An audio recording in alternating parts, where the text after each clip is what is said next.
रात लगभग 12 बजने को थी। पहाड़ों के बीच बसे छोटे से कस्बे बदरीपुर में हमेशा की तरह सन्नाटा पसरा हुआ था। सड़कें खाली, हवा ठंडी और पुराने पेड़ों की शाखाएं हवा के साथ ऐसे हिल रही थीं मानो किसी को बुला रही हों। उस रात चांद बादलों के पीछे छिपा हुआ था, जैसे आसमान भी किसी अनहोनी का गवाह नहीं बनना चाहता।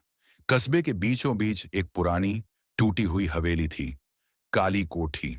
लोगों का कहना था कि वहां 57 साल पहले पूरी एक जमींदार खानदान रहस्यमयी तरीके से मारा गया था। तब से वह हवेली वीरान पड़ी थी।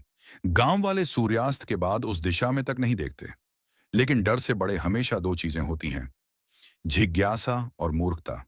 उसी रात शहर से आए 4 दोस्तों ने हवेली में रात बिताने की हिम्मत की। राघव, आर्या, विक्रम और सिया। चारों कॉलेज से निकलने के बाद घूमने आए थे और होटल मालिक ने हवेली का नाम सुनते ही रहने से मना किया था। बेटा, आइए घूमिए, पहाड़ देखिए, लेकिन उस हवेली की तरफ मत जाइए। अंधेरा हो जाए, उसकी तरफ देखने की भी गलती मत कीजिए। लेकिन जितना मना किया जाता है, उतना इंसान की उत्सुकता बढ़ती है। विक्रम ने हंसते हुए कहा था, भूत वूत कुछ नहीं होते, ये सब गांव वालों की कहानियां हैं। और आज वही चारों हवेली के विशाल गेट को धकेल रहे थे। गेट जंग खाया था, लेकिन धक्का देते ही कर्रर कर्रर की आवाज के साथ खुल गया, जैसे किसी ने बहुत समय बाद उसका इंतजार किया हो। हवेली के अंदर कदम रखते ही एक सड़ी हुई गंध नाक में घुस गई। चारों की टॉर्च की रोशनी धूल भरी दीवारों पर पड़ रही थी। कमरों के दरवाजे आधे टूटे हुए, खिड़कियां टूटी, पर्दे भूरे और बदबूदार। लेकिन सबसे अजीब बात थी, उस हवेली में कुछ भी शांत नहीं था। कोई खरोंचने की आवाज, कहीं किसी के चलने की आहट, और कभी कभी किसी के धीरे धीरे फुसफुसाने जैसी आवाजें। राघव बोला, शायद चूहे होंगे। आर्या ने धीमे से कहा, या शायद कुछ और। हवेली के बीचों बीच एक बहुत बड़ा हॉल था। वहां दीवार पर एक भव्य पारिवारिक तस्वीर लटकी थी। उसमें वही पुराना जमींदार परिवार दिखाई दे रहा था। बाप, माँ, 2 बेटे और एक छोटी सी लड़की। लेकिन कुछ गड़बड़ थी। फोटो में लड़की की आंखें लाल लग रही थीं। ऐसा लग रहा था कि वह सीधे सभी को घूर रही हो। विक्रम ने फोटो पर टॉर्च डाली और जोर से हंसा, फोटो में रेड इफेक्ट है, गांव वाले इसी को भूत समझते हैं। पर उसी पल आर्या ने देखा, फोटो में लड़की की मुस्कान धीरे से फैल गई, जैसे कि उसने किसी को पहचान लिया हो और उसका स्वागत कर रही हो। आर्या का चेहरा सफेद पड़ गया। दोस्तों, तस्वीर की लड़की मुस्कुराई थी, पर किसी ने उसकी बात पर ध्यान नहीं दिया। चारों ने हॉल में ही सोने का फैसला किया। मोटे धूल भरे कालीन पर मैट बिछा दिए। हवेली में कोई लाइट नहीं थी। चारों की आवाज डर छुपाने के लिए जबरदस्ती मजाक कर रही थी। रात बढ़ती गई। धीरे धीरे सब सो गए। लेकिन 3:08 सुबह आर्या की नींद अचानक खुल गई। कानों में एक अजीब सी आवाज पड़ रही थी, ठिक ठिक ठिक ठिक, मानो कोई हवा में नाखूनों से लकड़ी को खरोंच रहा हो। आर्या ने टॉर्च उठाई और रोशनी चलाई, लेकिन आवाज रुक गई।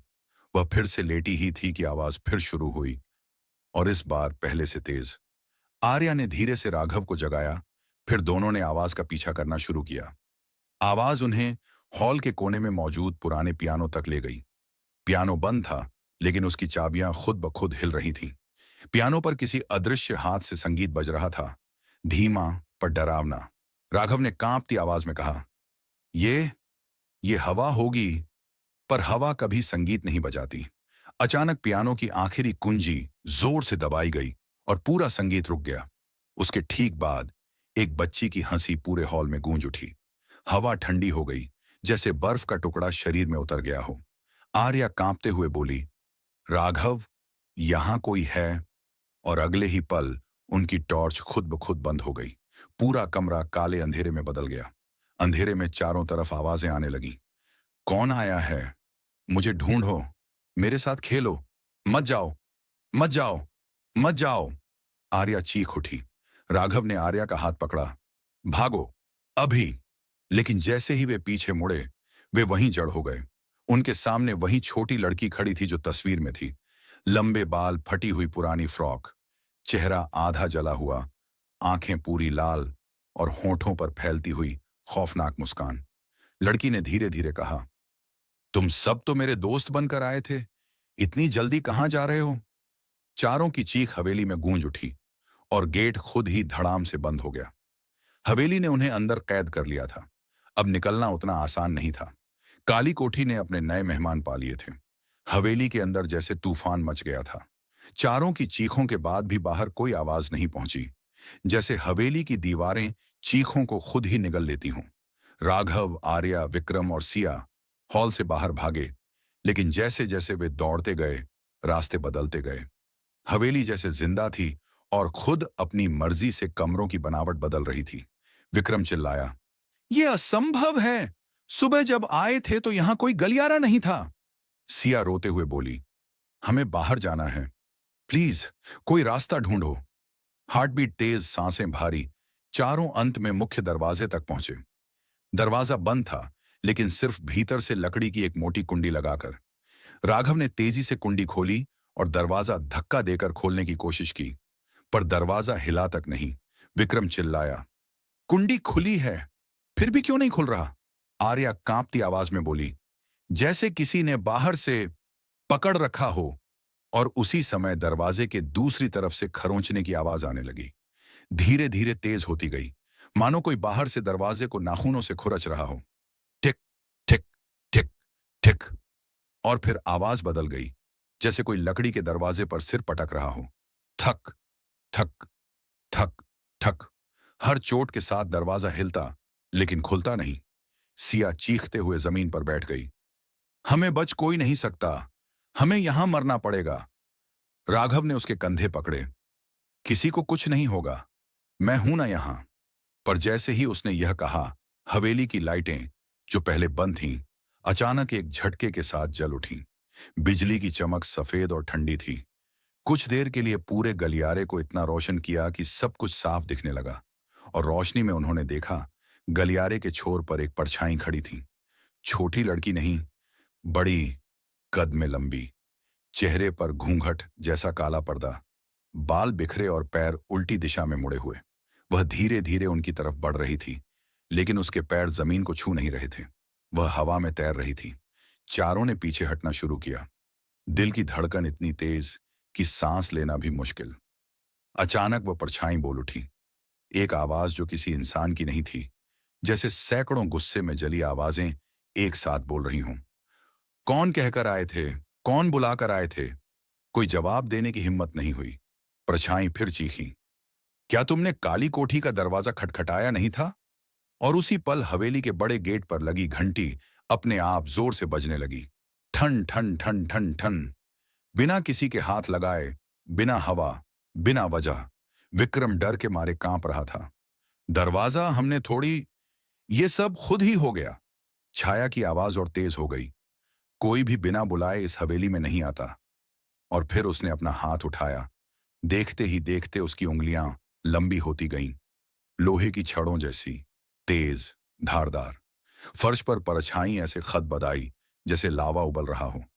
राघव चिल्लाया, भागो, पीछे के रास्ते से। चारों फटाफट दाएं वाले कॉरिडोर में मुड़े, लेकिन हवेली उन्हें फिर धोखा देने लगी। पहले सीधी जाने वाली गली अचानक घुमावदार हो गई। फर्श पर पड़े गलीचे की रंगत लाल होने लगी। दीवारों से खून जैसा तरल नीचे टपकने लगा। और फिर जैसे कोई अदृश्य दिल धड़क रहा हो, दीवारों में दम दम दम की आवाज गूंजने लगी। हर कदम मुश्किल, हर मोड़ खतरनाक। पर वे भागते गए। भागते हुए वे एक पुराने कमरे तक जाते हैं, जहां एक टूटा हुआ झूला पड़ा था। उस पर पुराने खून के धब्बे और नाखूनों के निशान थे। कमरे के कोने में एक डायरी पड़ी थी, पुरानी, जली हुई, लेकिन अब भी कुछ पन्ने सलामत। छाया अभी दूर थी, इसलिए राघव ने तेजी से डायरी उठाई। पहले पेज पर बड़े अक्षरों में लिखा था, यदि तुम यह पढ़ रहे हो तो समझ लो तुम भी फंस चुके हो। आर्या ने कांपती सांस के साथ दूसरा पन्ना पलटा। उसमें लिखा था, काली कोठी में बचने का सिर्फ एक नियम है, अगर वह तुम्हारे पास आ जाए, पीछे मत देखना, उसकी आंखों में मत देखना, उसका नाम मत लेना। नीचे खून से लिखा था, वो नाम मत दोहराना जो हम सबने लिया था, वही नाम जिसने हम सबको मार दिया।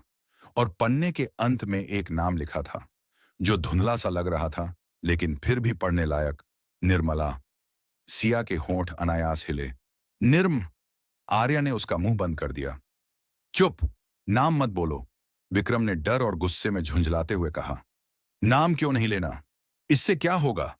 पर तभी कमरे के बाहर चप्पलों की आवाज गूंजने लगी। धीरे धीरे पास आती हुई चारों की सांसें रुक गईं। डायरी का आखिरी वाक्य चमकता हुआ महसूस हुआ। वो उस नाम से बुलाने वालों को कभी नहीं छोड़ती।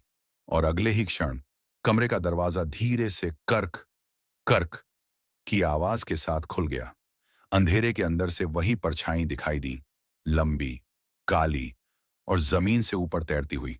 चारों ने हिलने की कोशिश भी नहीं की। परछाई ने धीमे से कहा, जिसने मेरा नाम लिया, आगे आओ। सिया का पूरा शरीर कांप उठा। उसके होंठ से एक बमुश्किल दबी चीख निकली।